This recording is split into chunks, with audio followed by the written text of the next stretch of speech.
radio. To be completely blunt here, Brian, and there are plans to expand Indoctrination. That's right. Well, Idahoans are also concerned. Horror shot. That line would be moving a little bit farther west. I'm like crying. Nobody wants to see Dark money is influencing policy in our state. Well, that's not how this works.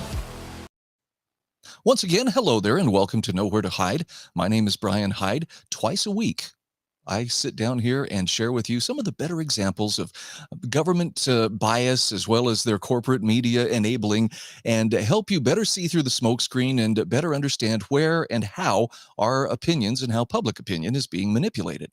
We're going to be spending some time today talking about a looming government shutdown. Perhaps you've heard of it.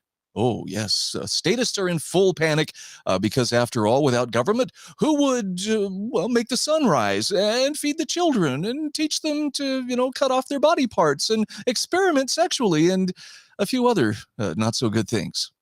Anyway, let's start with the concerns about the shutdown, starting with Idaho Press. And this is pretty straightforward, but I want you to understand in the reporting here, it's just taken as a given that, boy, without the federal government doing these things, there's no way they could get done. So Idaho Press reports on how the looming shutdown has thrust Idaho's agencies into limbo. So they want you to understand, even if Washington, D.C., the federal government can't agree on a budget to keep running, it's going to affect us here in Idaho. By the way, I have to say this. They say this like this is a bad thing, when in fact it's illustrating something that's terrible, and that is the fact, really, is the gem state that dependent on the federal master, to throw us a few crumbs? So here's how they explain it. Idaho Press says, without an agreement before midnight on Saturday, the federal government could shut down. Did you feel that chill go up your spine? Although Idaho is thousands of miles from Washington, D.C., the looming shutdown means some local agencies and federal employees would be in limbo. From public lands to federally funded health and nutrition programs to education. Anybody asking whether government should be involved in any of these things in the first place? There are myriad ways Idahoans could be affected if Congress doesn't pass a spending bill. Many local governments also rely on federal money to pay for large projects such as major construction. And again, this is seen as a good thing rather than a bad thing. It's only a bad thing because they're worried that, the next bucket of slop to be dumped into the public trough isn't going to be there. They have no qualms about lining up at the trough in the first place or living within their means. Why? Because our federal sugar daddy's going to take care of us. Stephen Peterson, clinical associate professor of economics at University of Idaho, says the money that comes in from the federal government is important. Well, of course it is to people who are on the government teat. This is an old rodeo. They've adapted workarounds, but those workarounds will eventually cease to be functional at all as time goes on. And again, he says that like it's a bad thing. We really need to wean ourselves away from this dependence. There are three general areas of impact to the economy during a government shutdown, said Peterson. The first is impact on federal employees in the state. Now, look, I don't want you to think I'm totally heartless. It does affect them. And I've heard them say, this is scary. We don't know where our paycheck's going to come from, how we're going to pay for groceries and so forth. And these are concerns the rest of us have too, including those of us who don't have the advantage of being paid by an organization that simply reaches into the taxpayers' pockets whenever it wants money. Okay, so I want to be sympathetic, but I can't be too sympathetic in the sense that I don't have the option of sending men with guns and badges to collect the money that I will be paid with. People who work for government do. So, if suddenly it's getting harder to come by revenue, don't be so entitled. Don't think that, this is something we deserve. Okay, second thing.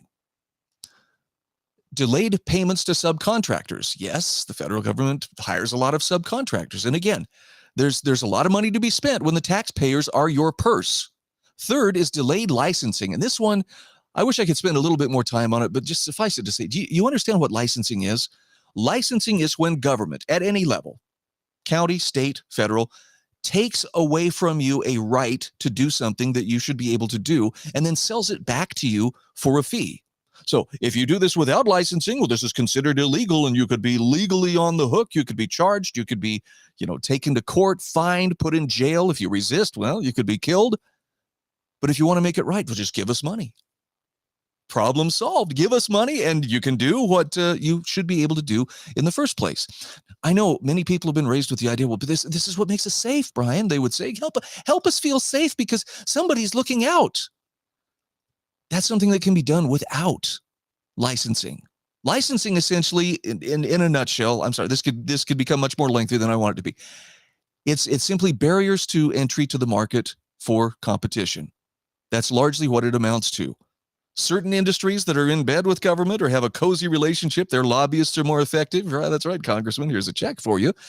They will benefit from licensing restrictions, but it doesn't really make the consumers safe. What makes the consumer safe is the reputation of the person doing the work and the consumer's willingness to check out that reputation and vet people before they hire them. And also, it helps to have a good tort system where if someone does cause harm or cause damage, you can go after them that way. All right, now let's take a look at an even more passionate look at how this is going to affect us. And we can thank Lauren Necochea, who says government's looming, or GOP's, this is the fault of the GOP, right? Their looming government shutdown will hurt Idahoans. But listen to the appeal for how this is going to hurt the people who deserve it the least. And yet she never stops to ask, why are these people dependent on the federal government in the first place? Is this even a proper role for the federal government? Lauren starts by telling us good governance means compromise and working across the aisle for the common good. No, that's only true, Lauren, when you are trying to pass things that are in contrast to what government should be doing. When you're trying to exceed its rightful limits, yeah, you're going to need somebody to compromise so that it can do things it was never meant to do. An essential governance responsibility in Congress is to pass the budgets that keep a nation operating and our economy churning. Does she really believe that government and economy are synonymous terms or that they're that closely tied together? Because, again, some basic economics could help you out a lot there, Lauren. The financial stability of Idahoans is now at risk because House Republicans are refusing to make the compromises necessary to avoid a government shutdown. What does she mean by this? I think what this means is they won't shut up and spend the money that Democrats and other statist Republicans want spent. Now, most of us really haven't spent a ton of time, looking into, well, how much is the government spending? What's the percentage of GDP? It was well north of 130% last time I checked.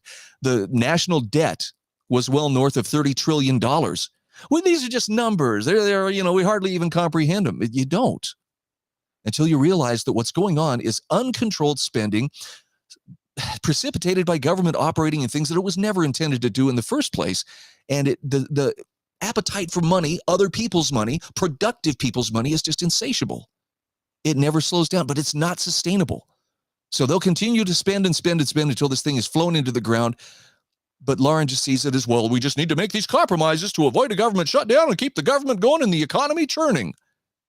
No clue at all about what this is doing in the bigger picture in terms of harming people, taking money from people who need it to pay their house payments, to buy their groceries, to fuel up their cars. That's not getting any cheaper either. No, we got to tax it away from them. Why? Because government knows where that money is best spent. So here are some examples of where Lauren Necochea says it's better spent. It would force our troops to work without pay. Really? It's... I don't know a nice way to say this, but in no way does that mean that our troops are going to be coming home from hundreds of bases all around the world. I'm sorry, the U.S. government is very invested in projecting power all around the world.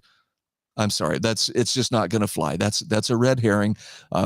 Yes, the troops may be. The only thing I remember from the 2013 shutdown was chaplains said, look, I'll continue to serve as a chaplain without pay, and they were forbidden to. I wonder why that was. Well, we can't have them giving people religion without pay. Why? That would be unethical. Really? Okay. In Idaho, 3,500 active duty service members wouldn't receive their paychecks, risking their ability to pay bills and put food on the table. And hundreds of thousands of civil servants at the Department of Defense would be furloughed, affecting our ability to manage national health risks. Again, there is essential infrastructure in place. Do you really believe, yep, we just had to pull all the guys out of the missile silos in the Dakotas because, well, we couldn't afford to pay them. We just had to leave the place open there. Chihuahuas were wandering in and out of there. Hardly. This is a ploy for sympathy. And yes, you sacrifice a lot when you serve in the military, but this is hardly, they're hardly the ones who are going to be deemed non-essential and not taken care of. If you think they're going to starve, no. Nearly half the babies born in the U.S. are served by the Special Supplemental Nutrition Program for Women, Infants, and Children. Now, this is food stamps. This is SNAP. This is WIC. This is a welfare program. It's staggering to me that Lauren Necochea can talk about half the babies born in the U.S. being served by this and not see that as being the problem. What has happened that half the babies in the U.S. would need this kind of assistance? It couldn't be that government is exceeding its necessary role and is therefore so expensive and so top heavy that single parent families can't afford to operate. But somehow that seems to be okay because, hey, you can depend on us, big daddy government. We'll take care of you. A federal contingency fund for WIC would only last a few days, and many states have limited funds to keep the program running. In Idaho, the GOP shutdown would put 17,607 children, 6,441 infants, and 6,718 pregnant women and breastfeeding mothers at risk of losing access to food. Now, I'll admit that's a lot of people who could face a reduction in their benefits. But why can't we ask the question, who made them dependent on government in the first place? Or why did government allow them to become dependent on these programs in the first place? That doesn't seem like a merciful way. Well, we're just helping them. Not if you're making them dependent, especially intergenerationally, which is really what our welfare programs have done. There are better ways. Voluntary charity, by the way, is the far better way in that it will take care of people, but it doesn't try to do so for generations upon generations. It's to help them get out of a tight spot and to where they can be more self-sufficient. That's not how modern government welfare works. This is lost on people, though, who are, of the mindset that government should be doing everything. Yes, Idaho's 268 TSA officers and 39 air traffic controllers would also be asked to do critical work without pay until budget agreements are made. So, I guess rest assured, if you're worried that nobody's going to be around to feel you up at the airport or to spy at you under your clothes through their X-ray vision, no, they'll be there. They just won't be getting paid like they normally would. Previous shutdowns saw significant delays and longer wait times for travelers. A shutdown would also halt air traffic controller training, potentially causing long-term disruptions. Now, I seem to remember back in the 1980s when the air traffic controllers went on strike and Ronald Reagan fired all of them, and they were replaced in fairly short order. I'm not trying to, pick open an old wound here, but I guess the bottom line is appealing to, well, you travelers, you're going to pay for this. I remember in the 2013 shutdown, I happened to live in very close proximity to a number of national parks at that time. And the directive that was given to the employees of these national parks was shut them down, make it as painful as possible for anybody who wants to see these parks. And they did. They said our job is to make it just, you can't even look. You don't even look at Zion National Park because that's not allowed when the government is not operating. Now, thankfully, there were some Rosa Parks level incidents of civil disobedience, including a group of people, including a state legislator that actually climbed the fence at Zion National Park, went in, hiked, yes, without rangers there to rescue them. Well, they didn't need rescue, so it's kind of a moot point. But while they were there, they actually cleaned up trash and left the place better than they found it. Whoops. I think the big problem there, and the thing that the federal government or some of these federal employees were concerned with, and I believe this is probably one of the concerns that Lauren Nekachia has, is that the longer the shutdown goes on, the more we start to realize, hey, we really don't need these, quote, services in the first place. We really don't need people doing all this for us. And once we realize that, we might actually start to put up some opposition and say, you know what? I'd rather keep my own money or see it administered closer to home where it's actually more responsive. Now, she says these examples only scratch the surface of the potential damage. To play games with Americans' livelihoods is unacceptable, unless it's being done by Democrats, obviously. We see this brand of recklessness at the Idaho State House as well. A majority of House Republicans vote against critical budget bills, like the one that funds Medicaid, creating more dependency, to run up their scorecards with far-right special interest. Okay, I have to translate what she's saying here.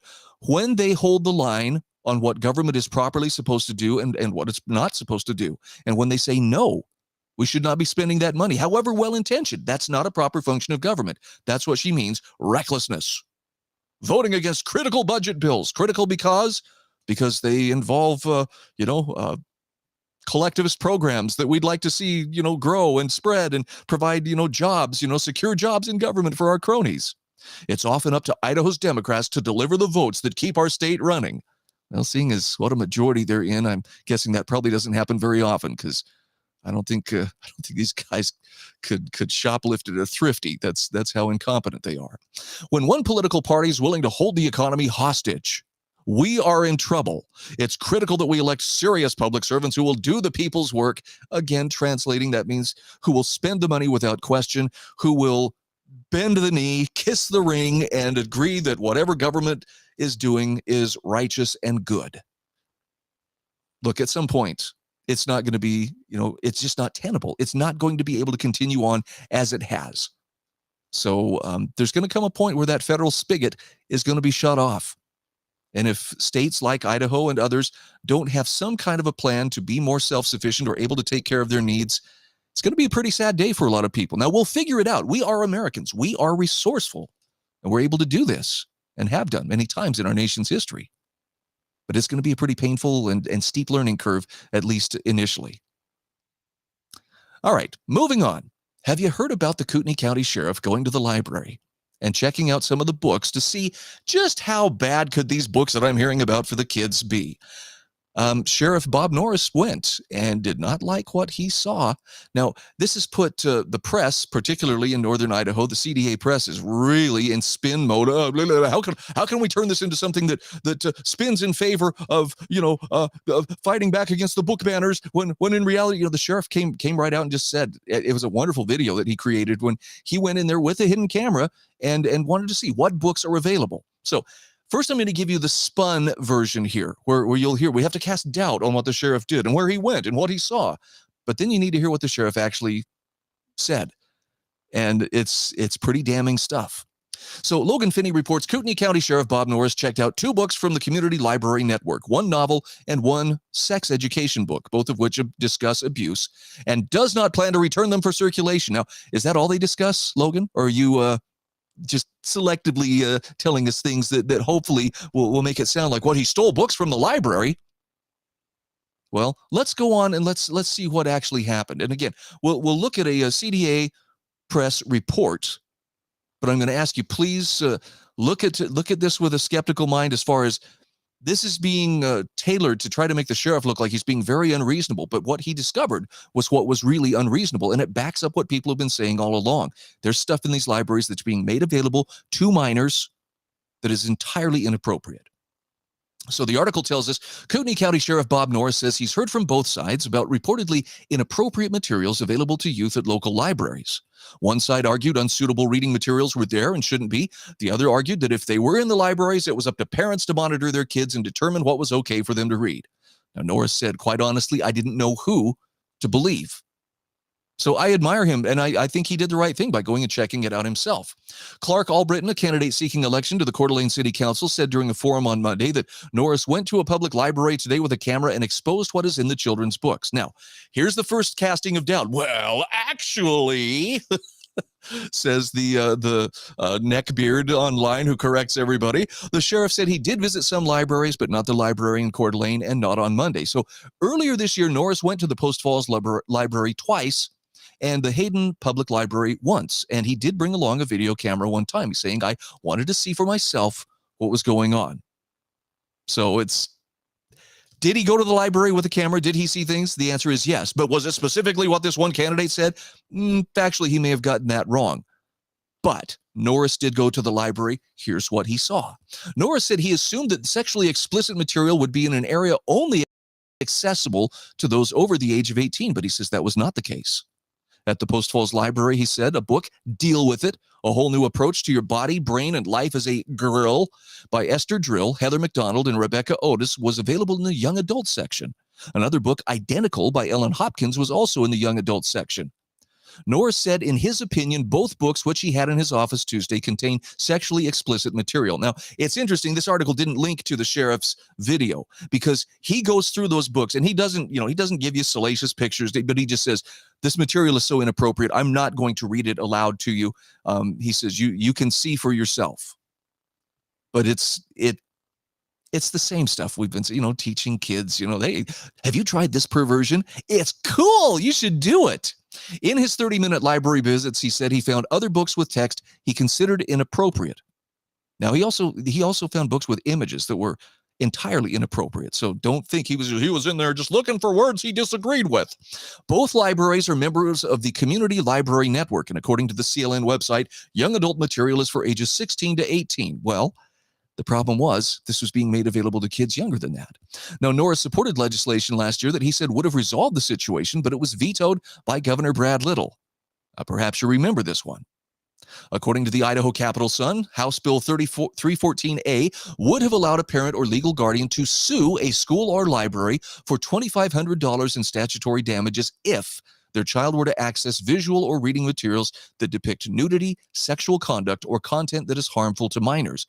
This included pictures, books, sculptures, films, magazines, or sound recordings. The bill passed the House with a 42-26 vote, passed the Senate by a 26-9 vote.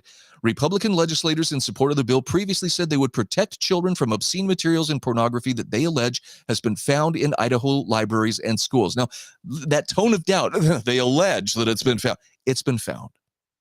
And it's been backed up by enough people throughout the state going and seeing for themselves. There shouldn't be any doubt except those who are trying to deny the obvious. Now, Norris says he believes it's an important subject to a lot of people. He says no one is asked to ban books, and this is important because the books found, there was no ban for them. Just don't make them accessible to young people. That's all. But he believes books with explicit sexual content should be in an area accessible only to those 18 or older. Norris said if a youth read sexually explicit material, they could decide to experiment with it with a friend, relative, or neighbor. And if that came to the attention of the sheriff's office, he said they may investigate if there is a criminal dynamic to people who expose young children to this type of material. Now, it's interesting because there were people who were like, well, since when is it the sheriff's job to be thinking about this kind of stuff? Well, if it's the law, and especially if you're contributing to, harm of a minor or delinquency of a minor, maybe you are on the wrong side of the law. He said, I want to make it clear this is not about sexual health or reproductive information. Speaking of the books that he checked out, in my opinion, this goes far beyond that. Norris said he didn't know if he would conduct further library visits to check on what types of books are available to youth. He says, I'm thinking about it. Asked for his response for those who would argue, well, it's for parents to talk to their kids about what they read and decide what's appropriate.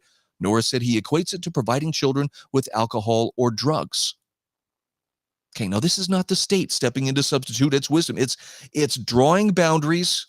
Now, parents may still say, well, I want my kid to grow up to be a pervert. And if that's the case, all right, maybe they should do that. But there are appropriate boundaries. And so he took a couple of books that he says he's not going to return them. He says, I'll buy them before I check them back in. So it's not that he's trying to steal them, but he definitely was not impressed with what he saw.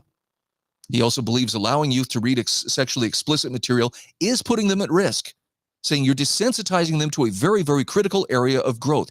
Exactly, which is exactly why this is being aimed at kids in the first place.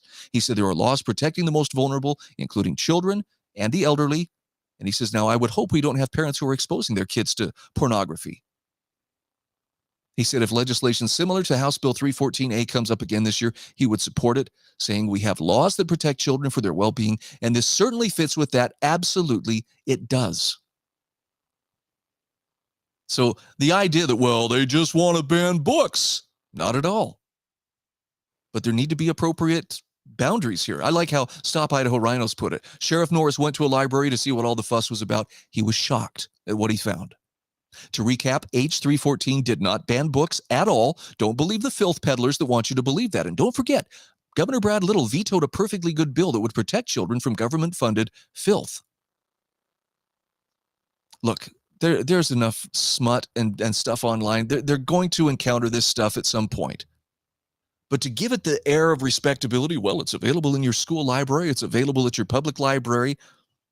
And it's just trying to help you understand that gay people exist. Oh, come on. We've all lived through the season from June through September where there's nothing but constant reminders, both on the corporate level and the municipal level and the state level and the national level, and everything is covered in rainbows. It's not like we didn't notice. It's not like someone is trying to deny their existence. But what we are trying to deny is that people who want to groom children into a mindset that, hey, this is not only good, but hey, you should probably be exploring it yourself, are in the wrong. Soon enough, they'll be adults. Soon enough, they'll be able to make those kind of decisions for themselves. They don't need predatory ideologues coming after them and trying to manipulate them when they're still in their formative years. Sorry, I wish I could say it nicer, but there really is no nice way to say it. All right, let's take a look at a couple other quick items here. Oh, this is another example of just how far the deception is willing to go. Do you see the American Anthropological Society? And I don't know what CASCAT tweet stands for, but these are anthropologists. These are scientists. Just issued a statement on their decision to cancel a panel at their annual meeting about the reality and importance of biological sex in anthropology research. These are the people who, when they find a skeleton of a human being, would look at it and say, okay, well, this appears to be a female, approximately 50 years of age, and blah, blah, blah, blah. They can't do that anymore. Why? Well, because the panel would have included transphobia. It wouldn't have included, the gender confusion that is the norm, and asserts that it relied on assumptions that run contrary to the settled science in our discipline and would harm vulnerable members of our community. Let's take a quick look at what exactly they're trying to say here, because this is a fair amount of gobbledygook. They accuse the panel of committing one of the cardinal sins of scholarship, such as assuming that sex and gender are simplistically binary, and that this is a fact with meaningful implications for the discipline. The panel, however, was only about sex. It wasn't about gender. Somebody saw a parade and started marching in front of it. The statement goes on to make irrelevant claims about people whose gender roles do not align neatly with their reproductive anatomy, and then falsely asserts that there is no single biological standard by which all humans can be reliably sorted into a binary male-female sex classification. Actually, there is, and it's based on the gamete a person can or would produce. They also make the absurd claim that sex is a dynamically mutual category in humans. These are scientists. I mean, how much more bizarre is it going to get? I don't know if I want to know the answer to that question, but it's getting pretty bad. This is, from the American Anthropological Association. No place for transphobia in anthropology. This session was pulled from the annual meeting. You understand, a phobia is an irrational fear. It's a mental illness, or at least on par with a mental illness. If you don't agree with us, you're mentally ill. Wow, where have we heard that before? Seems like there were certain ideologies that actually put together re-education camps. Hey, speaking of re-education camps, okay, the recall has taken place in West Bonner County School District 83. The so-called conservative takeover is over, as Dustin Hurst puts it. And he says, and the liberals are left with the results. Okay, Brandon Durst has announced he's going to be stepping down. Complete failure. Wait till you see the results. He says, let's check back in a year and see how it goes. Now, remember, this was the state of this school district before Brandon came into that superintendent's role. Look at this. The percentage of competency at grade level in reading and math. Look how low these numbers are. 43.1%, 53.3%, 36.1%. Oh, it gets worse. There's even more. Statewide percentage proficient in reading by 4th grade, 37%. Statewide proficient in reading by 8th grade, 37%. Statewide percentage proficient in math by 4th grade, 43%. Look how it drops down to 37% by 8th grade. Spending per student, $12,680 a year. That's a problem. That's a huge problem. And again, you can't lay this at the feet of Mr. Brandon Durst. This is what existed before. This is what we saved. We saved the district. You saved the mediocrity. And it'll be fun to check back in a year and see what happens. It'd be fun to see if that school district still exists in a year.